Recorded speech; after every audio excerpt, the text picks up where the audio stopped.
नमस्कार साथियों, मैं विनोद कुमार। आप देख रहे हैं बीके एक्सप्रेस 24 न्यूज। तो इस समय हमारी मौजूदगी पलवल हरियाणा में है। जो मनीता सिंगर है, इनके यहाँ पर नारायण सागर हरि जी की भजन बंदगी चल रही थी, अब समापन की ओर है। काफी दूर दूर से महापुरुष आए हुए हैं यहाँ पर। तो कुछ महापुरुषों से जानकारी लेते हैं कि नारायण सागर हरि की दर पर किस लिए आना हुआ है इन महापुरुषों का। जी नमस्कार। नमस्कार। क्या नाम है आपका सर? शिव शंकर नाम है मेरा। शिव शंकर नाम है। तो आप भैया जी कहाँ से आए हो? हम सरतौल कानपुर जिला से आए हैं। सरसोल कानपुर से आए हो आप? तो इतनी दूर से नारायण सागर हरि जी की भजन बंदगी में आपका किस लिए आना हुआ है? ये परमात्मा नारायण साकार हरि, ये अंतर जानने वाले हैं। परमात्मा मेरे मन के जान गए, तो हम इनको समझ लिया कि यही परमात्मा, इनके अलावा दूसरा परमात्मा था न है न होगा। आपने कैसे पहचान लिया ये परमात्मा है? हमको सब रूप सब तरह से पहचान लिया। इस आत्मा के सुनने वाले परमात्मा ही हो सकते हैं, दूसरा कोई हो ही नहीं सकता। तो नारायण सागर हरि जी की मतलब भजन बंदगी में नहीं आते थे, तो आपके जीवन में क्या बदलाव थे? और नारायण सागर हरि जी की भजन बंदगी में आने के बाद आपके जीवन में क्या क्या परिवर्तन हुए हैं? हम एक बहन थी हमारे साथ में, सच के साथ में आती जाती थी। वो बहुत परेशान थी, उनके तन के पति बहुत परेशान थे, लेकिन वो हमारे भैया जी के डॉक्टरों ने जवाब दे दिया और हमारे भैया के पास आने जाने लगी। और उनको यही नारायण साकार हरि का महामंत्र दिया गया और वो आज बिल्कुल ठीक हो गए। इसके बाद में 2 साल तक जिंदा रहे। इसके बाद उन्होंने मत मंत्री कुछ कही जो की, परमात्मा जो कहा कि न करो वो करके न किया, और जो है वो परमात्मा से, संसार से जुदा हो गए।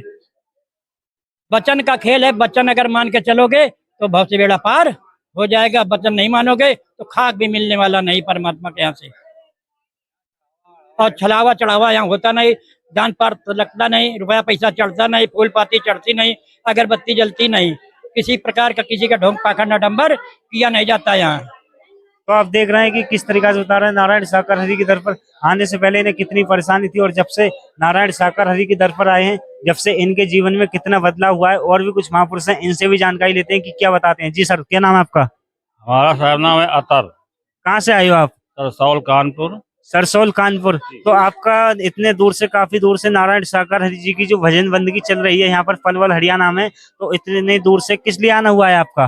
साहब इसलिए आना हुआ है कि हम जब से नारायण साकार हरि में जुड़े और नारायण साकार हरि में आना जाना शुरू किया, तो जो हमारे घर की समस्याएं थी, जो गरीबी के स्तर से ले लो या बीमारी के स्तर से ले लो, या आए दिन कोई न कोई खत्म होता रहता था, तो ये सारी समस्याएं खत्म हो गई।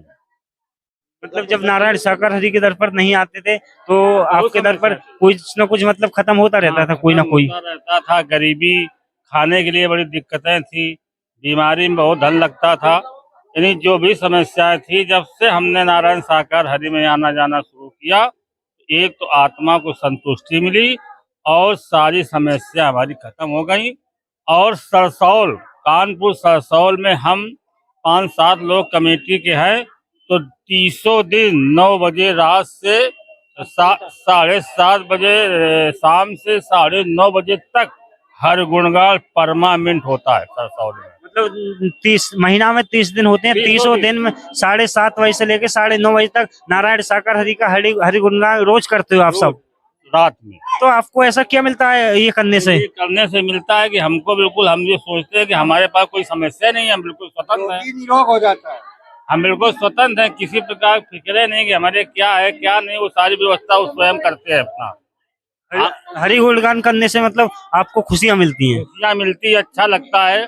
अब कहाँ पर सरसौल कानपुर है, और हम यहाँ पर साल भी आए थे, एक बस लेकर आए थे इसी कार्यक्रम में, और आज भी आए। जो यहाँ पर कार्यक्रम होता है, जो परमात्मा का गुणगान होता है, तो हमें बड़ा आनंद आता है, और इसी आनंद से हमें संतुष्टि मिल जाती है और हमारे सारे काम बनते चले जाते हैं। तो देख रहे हो आप कि किस तरीके से बता रहे हैं। नारायण सागर हरि के दर पर आने से पहले बता रहे हैं कि इनके घर में कभी ना कभी मृत्यु होती रहती थी, लेकिन जब से नारायण सागर हरि के दर पर आए हैं, जब से इनके जीवन में कितना परिवर्तन हुआ है।